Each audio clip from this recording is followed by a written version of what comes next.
ம். வாழ்க வையகம், வாழ்க வையகம், வாழ்க வளமுடன். சிந்தனை உடல் நலத்தை சீரமைத்து உய்வித்த குருவே வாழ்க, குருவே துணை. வேதாத்ரியம் வாழ்க வளமுடன்.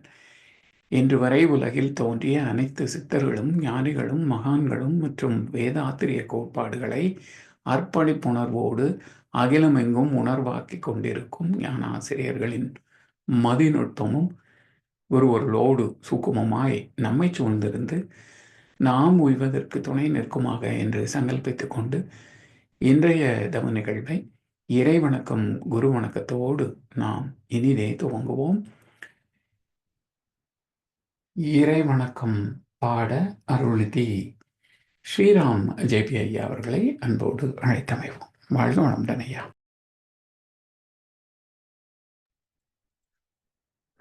வாழ்க வளமுடன் குருவே துணை. அழுத்தமெனும் உந்தாற்றல் ஒன்றை கொண்டே அணுமுதலாய் அண்ட கூடி அனைத்தும் ஆக்கி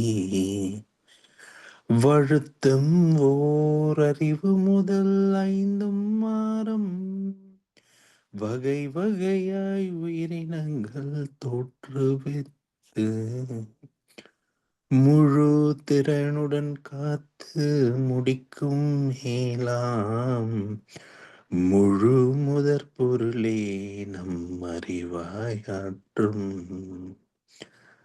பழுத்த நிலை வரும் வரையில் நீ நான் என்போம். பழுத்த நிலை வரும் வரையில் நீ நான் என்போம். பதமடைந்தோம் ஒன்றானோம், பதமடைந்தோம் ஒன்றானோம் பரமானந்தம். வாழ்க வளமுடன். வாழ்க வளமுடன். குரு வணக்கம். உய்யும் வகை தேடி உள்ளம் உருகி நின்றேன், உயர் ஞான தீட்சையினால் உள்ளொடுங்கி மெய்யுணர்வு என்ற பெரும் பதம் அடைந்தேன். மேல் நிலையில் மனம் நிலைத்து நிற்க நிற்க ஐயுணர்வும் ஒன்றாகி அறிவறிந்தேன். ஆசை என்ற வேகம் ஆராய்ச்சியாச்சு, செய்தொழில்களில் கடமை உணர்வு பெற்றேன். சிந்தனையில் ஆழ்ந்து பல விளக்கம் கண்டேன். குரு சிந்தனையில் ஆழ்ந்து பல விளக்கம் கண்டேன். குருவே துணை, குருவே துணை, குருவே துணை, குருவே துணை, குருவே துணை.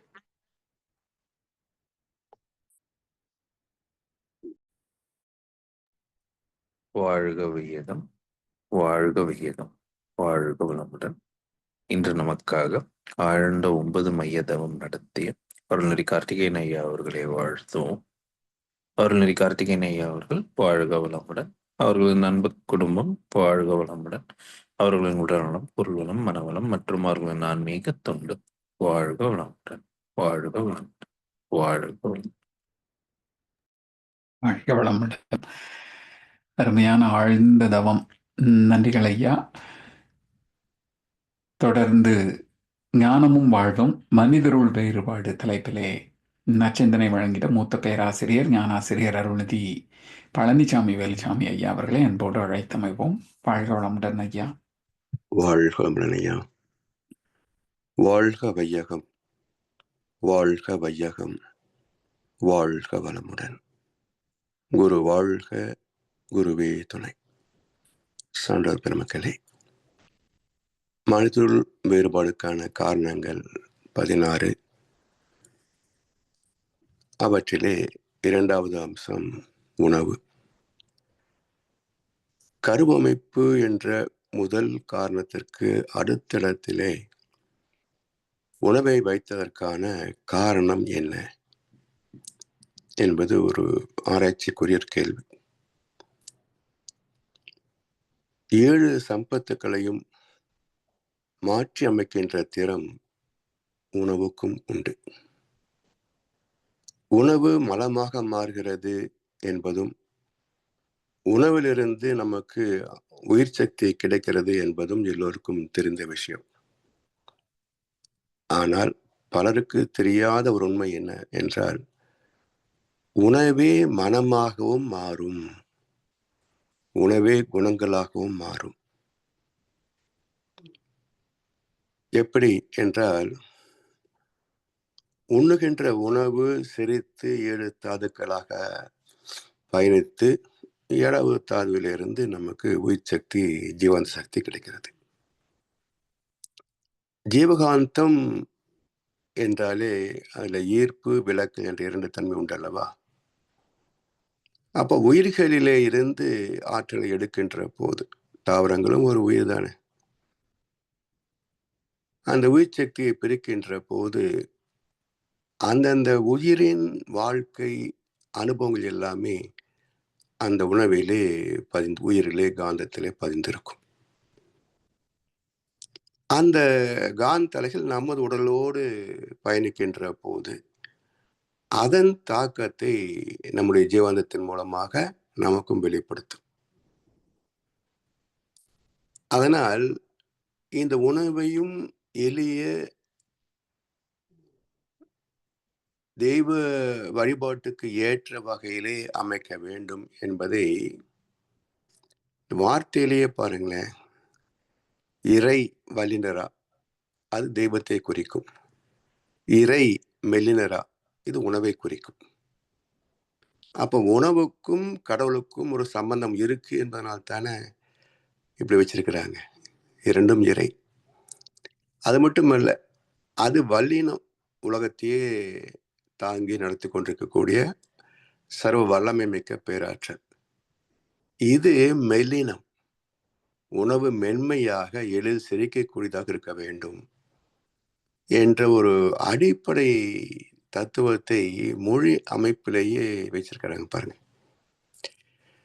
சாத்விக உணவு சாத்விகமான தன்மையை வெளிப்படுத்தும். அசைவம் அது விலங்கினத்திலிருந்து எடுக்கக்கூடிய உணவு தானே. அப்போ அதை பற்றி நபிகள் நாயகம் ஒரு கருத்து சொல்வார். உணவு கிடைக்காத போது உயிர் வாழ்வதற்காக ஒரு விலங்கை கொன்று சாப்பிடுவதில் தவறு இல்லை. ஆனால் அதனுடைய விலங்கின தன்மையும் நமக்குள் ஊடுருவும் என்ற கருத்தை நபிகள் சொல்லியிருக்கிறார். எனவே பொதுவாகவே நம்முடைய உடல் அமைப்பு இயற்கை உணவை, சைவ உணவை சாப்பிடக்கூடிய வகையிலே தான் அமைந்திருக்கிறது.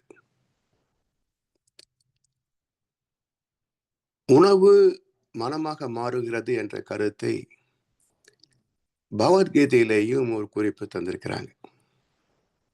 குணத்ரய விபாக யோகம், குணங்களை சத்வ, ரஜஸ், தமஸ் என்று 3ஆக பிரித்து பேசுகிறது.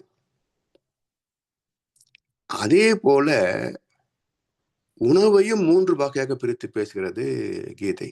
சத்துவ உணவு, ரஜோ உணவு, தாமச உணவு என்று அதை பிரித்து ஒவ்வொரு உணவுக்கும் இன்னென்ன இலக்கணம் என்றும் பேசுகிறது. எளிதில் செரிமானம் ஆவது சத்துவ உணவு. அதாவது இந்த நாம் உண்ணுகின்ற உணவை செரிக்க வேண்டும் என்றால் பிரித்தெடுப்பது தானே. அந்த உணவு என்ற பருப்பொருள், இதை செரித்து அதற்குள் அடக்கம் பெற்றுகின்ற மைய பொருளாகிய உயிர் என்ற ஒரு அரூபத்தை எடுக்கணும். அது நம்முடைய உடல் சூடுதான் அதற்கு பிரித்தெடுக்கக்கூடியது. அப்போ 98.6 டிகிரி F இந்த வெப்பத்திற்குள் எந்த ஸ்பெசிபிக் கிராவிட்டி உள்ள உணவின் ஆற்றை பிரிக்க முடியுமோ அதைத்தான் உடல் பிரிக்க முடியும். அதற்கு மேல் ஸ்ட்ராங் பாண்டேஜ் இருந்தது என்று சொன்னால் அதை இந்த வெப்பம் பிரிக்க முடியாது. இப்போ என்ன ஆகும்? அந்த ரசாயனம் அப்படியே ரத்தத்துல போய் சேரும். அப்ப செரிக்க முடியாத ரசாயனங்கள் ரத்தத்தில் சேர்கின்ற போதுதான் எத்தனை வகையான பிளட் டெஸ்ட் எடுக்கிறோம், எத்தனை வகையான ரசாயனங்களில் ஏற்றத்தாழ்வுகள், இவை எல்லாம் தானே நோய்களுக்கு காரணம். இதெல்லாம் எங்கிருந்து வந்தது? உணவுல இருந்தா வர முடியும், வேற எங்கிருந்து வர முடியாது. எனவே அதிகமான திணிவு இருந்தது என்றால் அது உடல் வெப்பத்தில் பிரிக்க முடியாது. பிரிக்க முடியாத அணுக்கள் ரத்தத்தில் அப்படியே கலக்கின்ற போது நோய்களுக்கு காரணமாகும். பூமிக்கு மேல் உள்ள உணவு வகைகள் தான் செரிக்க முடியும். பூமிக்கு உள்ள கிழங்குகள் என்று போகின்ற போதே சற்று கடினம்தான். கிழங்குகளையே செரிக்க முடியாத போது அவற்றை உண்டு வாழ்கின்ற ஜீவன்களை எப்படி செரிக்க முடியும்? எனவே இது எல்லாமே நோய்களாக மாறும். அது மட்டுமல்ல, ஜீவன்களை கொல்லுகின்ற போது ஏற்படுகின்ற உணர்வுகளை கவனிங்க. அது ஒரு கொலை அல்லவா? அப்ப அந்த கொலை நடக்கின்ற போது மரண ஓலம்னு கேள்விப்பட்டிருக்கீங்க இல்லையா? அது மாதிரி ஒரு சத்தம் வரும். அதுல பய உணர்ச்சி கலந்திருக்கும். உயிர் போகுது என்ற பயம் கலந்திருக்கும். இந்த உணர்வுகள் அந்த சதையிலே மேன்மைப்பட்டுவிடும், அதாவது எழுச்சி பெற்றுவிடும். அப்ப அதை உண்ணுகின்ற போது ஒன்று பய உணர்வும், இதை நம்மால் எதிர்க்க முடியவில்லையே என்ற எதிர்ப்பு உணர்வும் வந்துடும், பகை உணர்வும் வரும். அப்போ கொலை செய்வதும் கொலைப்படுவதும் ஏன் சிலருக்கு பிடிச்சிருக்குது? இப்போ கேங் லீடர்ஸ் அப்படின்றாங்க. எத்தனையோ கொலைகள் இப்போ தமிழ்நாட்டில் பார்த்தீங்கன்னா அரசியல் ரீதியாக, மற்ற ரீதியாக, ஜாதி ரீதியாக கொலைகள். அப்போ ஒருவனை கொல்லுகின்ற அந்த வெறி எப்படி வரும்? அது மிருகத்துடைய இயல்பு அல்லவா? அப்போ இதெல்லாம் அசைவத்தை உண்ணுகின்ற போது அதனுடைய அதே தன்மை வெளிவருவதுதான். அது ஒரு திரைப்படத்துல கூட சத்யராஜ் சொல்லுவார், ஏய் வேலை செய்ய நேரத்தில் அசைவம் சாப்பிட்றாதடா, மூளை வேலை செய்யாது அப்படிம்பாரு. ஸோ வேலை செய்ய நேரத்தை மட்டுமல்ல, அசைவம் சாப்பிட்றவங்களுக்கு மூளை கொஞ்சம் கம்மியாக தான் வேலை செய்யும். இது எல்லாமே தாமச குணமாக மாறும். தாமசம் என்றால் நமக்கு ஒரு நன்மை இல்லாத போதும் அடுத்தவர்களை கெடுக்கின்ற, கொல்லுகின்ற, வதைக்கின்ற கொரூர குணம். இது விலங்குகளில் கிடையாது, மனிதத்தில் மட்டுமே உள்ள ஒரு மோசமான குணம் தாமசம். இதை வள்ளுவர் சொல்றார், தன் ஊன் பெருக்கற்கு பிரிதுவும் உண்பான எங்கனம் ஆளும் அருள். தன் உடம்பை வளர்க்கறதுக்கு இன்னொரு உடம்பை சாப்பிட்ற இடத்துல எப்படி அன்பு கருணை இருக்கும் என்று வள்ளுவர் கேட்கிறார். அது மட்டுமல்ல, ஒரு முறை கோவையில் ஒரு டயபெட்டிக் டாக்டர் ஒரு கான்ஃபரன்ஸ் பொதுக்கூட்டம் வச்சிருந்தேன். அதில் நானும் போயிருந்தோம், மிஸ்ஸஸும் போயிருந்தோம். அப்போது அந்த அரங்கில் ஒரு 500-600 பேர் இருப்பாங்க, ஃபுல்லாக இருந்து. அதில் பேசிய டயபெட்டிக் டாக்டர் வந்து எதை உண்பது, எப்படி உண்பது, எவ்வளவு உண்பது, எப்போது உண்பது, இதை பற்றி விளக்கம் பேசிக்கிட்டு இருக்கிறார். அந்த ஆடியன்ஸில் 30-40 வயது உள்ள யாருமே கிடையாது, எல்லாம் 40க்கு மேலே. நான் மனைவிட்ட சொன்னேன், இங்கே இருக்கிற பாரு எல்லாம் 50, 60, 70, 80 வயசுலாம் இருக்கு. அவர் எப்படி சாப்பிட்றதுன்னு நமக்கு பாடம் எடுத்துட்டு இருக்கிறார். அப்ப இத்தனை பேருக்கு 80 வயசு ஆகியும் இன்னும் திங்க தெரியலேன்றது தானே அர்த்தம். நம்ம குழந்தைகள் ஒழுங்கா சாப்பிட தெரியலையான்னு கேட்கிறோமே, இந்த 80 வயசுகளுக்கே திங்க தெரியல. அவர் பாடம் எடுத்துட்டு இருக்கிறார். இது அடிப்படை பண்பாடு. இயற்கை வைத்தியம் ஒரு முறை இருக்கு பாருங்க. அதுல இதே 4 கேள்விகள் தான் கற்றுக் கொடுப்பாங்க. எதை உண்பது, எப்படி உண்பது, எவ்வளவு உண்பது, எப்போது உண்பது. அதை வள்ளுவர் சொல்றார்.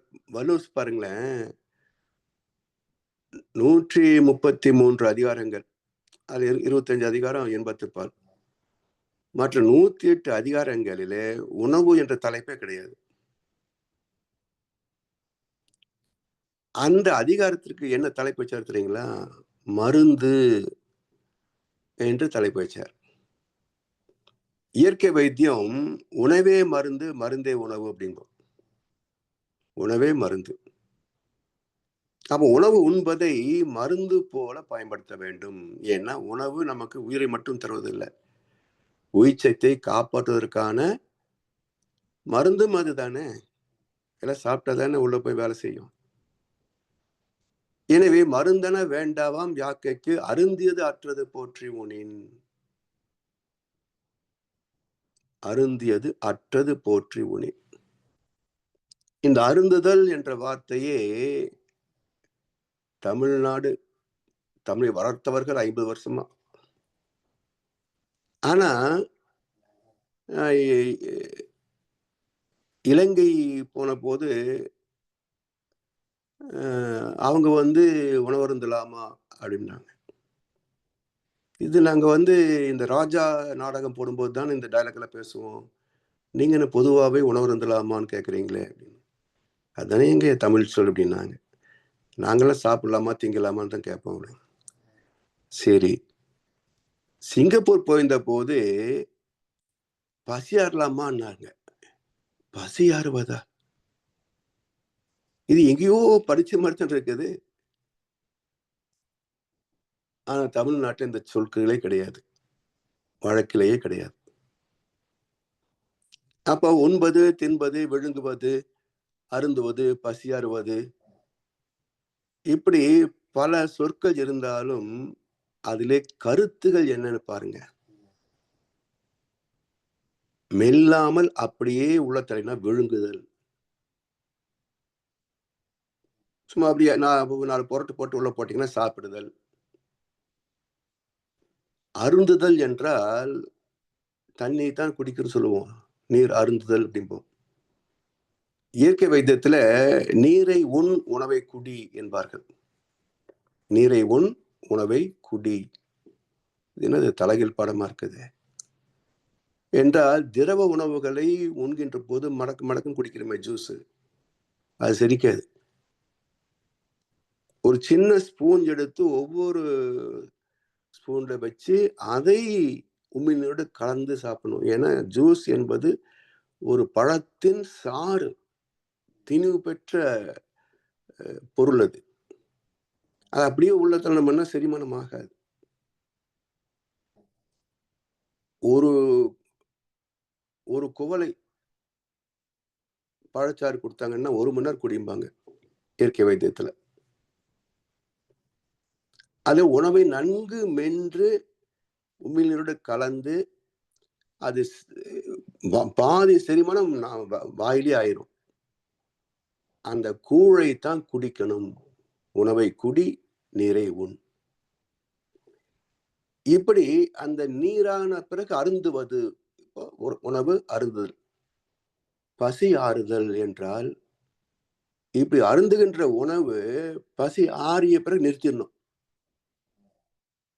அற்றான் அளவறிந்து உண்க அக்துரம்பு பெற்றான் எழுதுக்குமாறு என்றார் வள்ளுவர். அந்த அளவு என் அளவுகோல் முதல் ஏப்பம் வருவதற்குள்ளே நிறுத்திடணும்.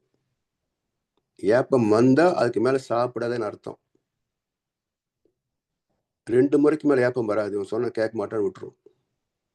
ஸோ உடம்பு காட்டுகின்ற சமிக்ஞை வயிறு நிறைஞ்சு போச்சு நிறுத்துன்றதுதான் ஏப்பம். இப்படி அருந்தியது அற்றது போற்றுதல் என்றால் உண்ட உணவு செரித்த பிறகே அடுத்த உணவு என்ற இலக்கணத்தை பின்பற்றிவிட்டால் மருந்தென வேண்டாவா?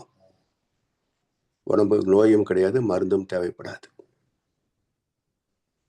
எனவே இந்த உணவிலே உள்ள காந்தலைகள், அதிலே உள்ள அந்தந்த தாவரங்களோ ஜீவராசிகளோ அதில் உள்ள அனுபவ பதிவுகள் எல்லாம் அதில் கலந்திருப்பதனால அசைவம் அதிகமா சாப்பிடுற முகத்தை பாருங்க.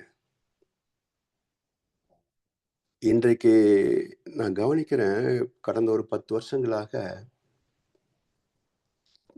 தமிழ்நாட்டில் அந்த குழந்தையோட முகத்தை பார்த்தீங்கன்னா எல்லாம் ஆப்பிரிக்கன் குழந்தைங்க மாதிரி தெரியுது.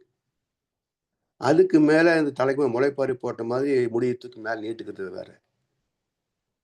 இது என்ன அழகுன்னு இது செய்யறாங்க. அந்த சாத்விகம் என்பதை இப்போ முகத்துல பார்க்க முடியல. காரணம் என்னன்னா, கொடூரமான சண்டை காட்சிகள் மட்டுமே உள்ள திரைப்படம். சண்டை காட்சி மட்டுமே உள்ள திரைப்படம். புதுசா ஒன்று பாருங்க, அஜித் படம் முழுக்க அடிதடி. அது மட்டுமா, எத்தனை திரைப்படம் எல்லாம் வெறும் டயலாக்கு பாட்டு கூட இடம் கிடையாதுங்க. ஒரே சீனுக்கு சீன் அடிதடி தான். இதைத்தான் மக்கள் நேசிக்கிறார்கள், வரவேற்கிறார்கள். நல்ல ஒரு திரைப்படம் எடுத்தோம் வச்சுங்களேன், யாரும் பார்க்கறது இல்லை. என்னது திரைப்படம் வந்து வினோதய சித்தம்னு ஒரு படம் வந்தது. அது வந்தது போனதே தெரியாது. இருகப்பற்றுன்னு ஒரு திரைப்படம், அது வந்தது போனதும் தெரியாது. இருகப்பற்று மனவளக்கலை, குடும்ப அமைதின்னு சொல்றோமே, அதுக்கான தலைப்புகளை பற்றி அதில் 4 தம்பதிகளுக்கு அப்ளை பண்றதாக அந்த கதை. வினோத சித்தம் என்பது இந்த வாழ்க்கை என்பது நம்ம கையில இல்லை, எல்லாம் இறைவனின் கையில். நாம் வெறும் காட்சி பொருட்களே, கதாபாத்திரம் மட்டும்தான் என்ற கருத்தை மையப்படுத்துது அது. இதெல்லாம் வந்ததும் தெரியாது, போனதும் தெரியாது. ஆனா இந்த மாதிரி அடிதடி படங்கள் தொடர்ந்து புது படம் பார்த்துட்டு இருக்க. இது என்ன புதுசு? அதுல எல்லாம் கட் பேஸ்ட் தான், நிறைய விஷயங்கள் கட் பேஸ்ட் தான். அப்போ மனிதனுடைய மனோபாவம் ஏன் இப்படி மாறிவிட்டன என்று சொன்னால், அதே போல டாஸ்மாக் 54,000 கோடிக்கு சாப்பிட்றாங்கன்னு சொன்னா கதாநாயகனே தண்ணி அடிக்கிறான், கதாநாயகியும் கூட தண்ணி அடிக்கிறாங்க. அப்ப பார்க்கின்ற போது இது தவறு இல்லை என்று மக்கள் ஏற்றுக்கொள்கிறார்கள். அப்போ எது உள்ளே போனாலும் அதோடைய குணாதிசயத்தை வெளிப்படுத்தும் என்பது இயற்கை ரகசியம். அப்ப உணவிலேயும் சாத்வீகமான உணவு மட்டுமல்ல, அது உண்ண வேண்டிய நேரத்தில் அளவோடு முறையோடு உண்டால் அதுக்குரிய சாத்விகத்தன்மை வெளிப்படும். அதனால்தான் மகிழ்ச்சி அவர்கள் உருவமைப்பையும் மாற்றக்கூடியது உணவு. சாந்தமான முகமோ கொடூர முகமோ, மனதை குணத்தை மாற்றுவதும் உணவு.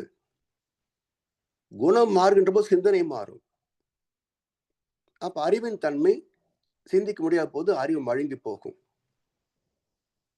சிந்தனை குறைந்து விட்டால் எதையுமே சரியா செய்ய முடியாது, தப்பா செய்வான். யார் எதை சொன்னாலும் நம்பிக்குவாங்க.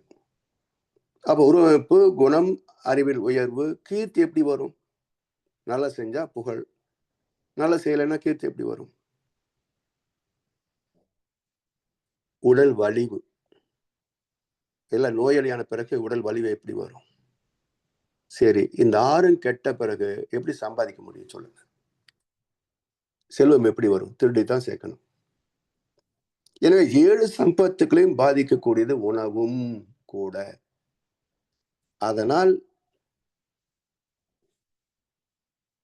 உயிரே உடலாக கருமையத்தில் அனுபவங்களாக பதிவதனால் அதற்கு காரணமான உணவு. ஏன்னா அது ஒண்ணுதான் உடம்புக்கு உள்ள போகக்கூடியது. உணவு மருந்தும் தான் வாயை தாண்டி உள்ள போகும், வார்த்தைகள் வெளியே தான் வரும். அப்ப உடலுக்கு உள்ளே போகக்கூடியது உணவு மருந்தும் தான். அப்ப அதுதானே உடல், அதுதானே உயிர், அதுதானே வாழ்க்கை. எனவே அதுவும் 7 சம்பத்துகளை மாற்றம் செய்யும் என்ற கருத்தை சிந்தனைக்கு எடுத்துக்கொண்டு வாய்ப்பளித்தவர்களுக்கு நன்றி பாராட்டி இன்றைய உரை நிறைவு செய்கின்றோம். வாழ்க வளமுடன், வாழ்க வையகம். வாழ்க வளமுடன் ஐயா. அருமை.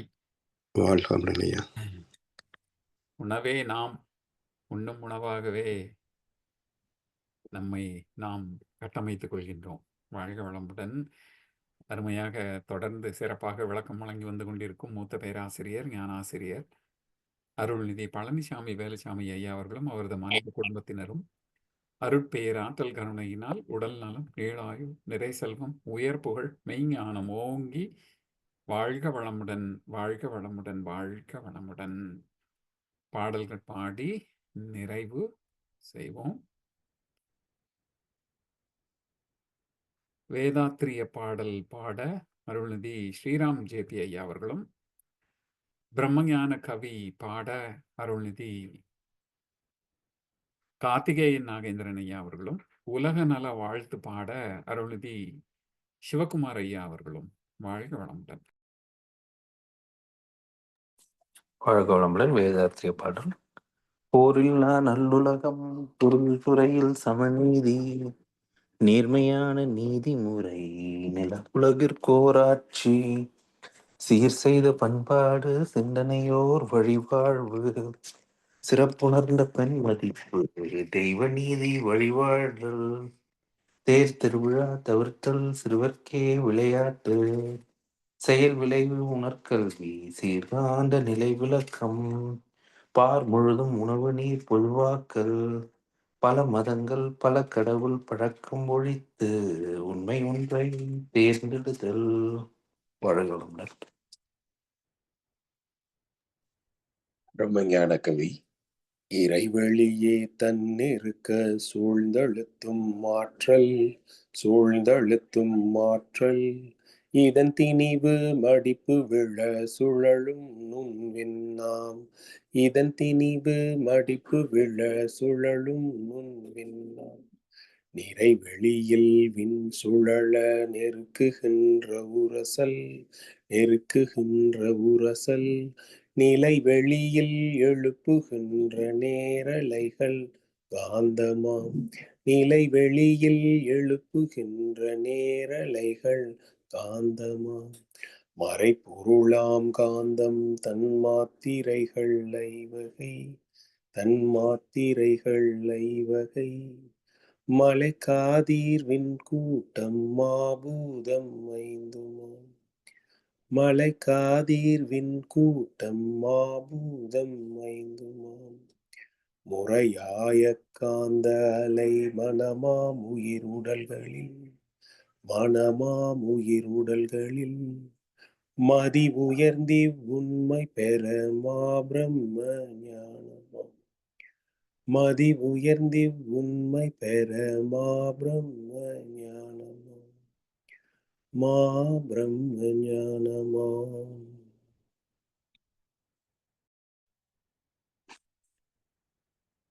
வாழ்க வளமுடன். உலக நல வாழ்த்து.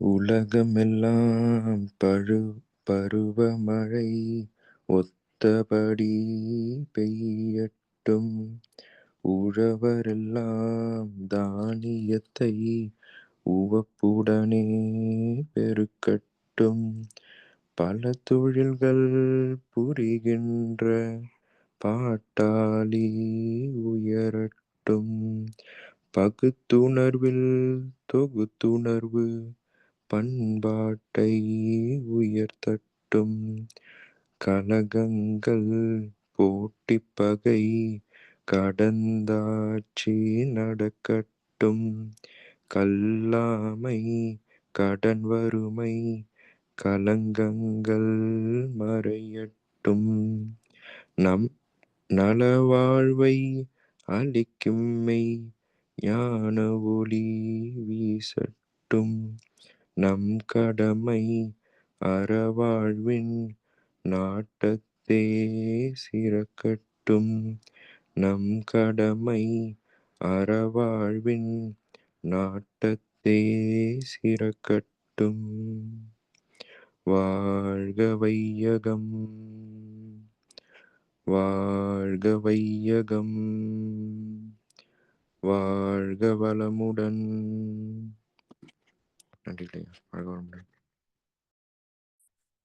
வாழ்க வளமுடன். இன்றைய தினத்தில் கலந்து கொண்ட நலத்தை வழிநடத்திய நச்சிந்தனை பாடல்கள் வாழ்க்கை அவர்களின் நல்ல செல்வம் அவர்களின் உடல் நலம் வளம் பொருள் வளம் அளித்தொன்று ஆன்மீக தொண்டு.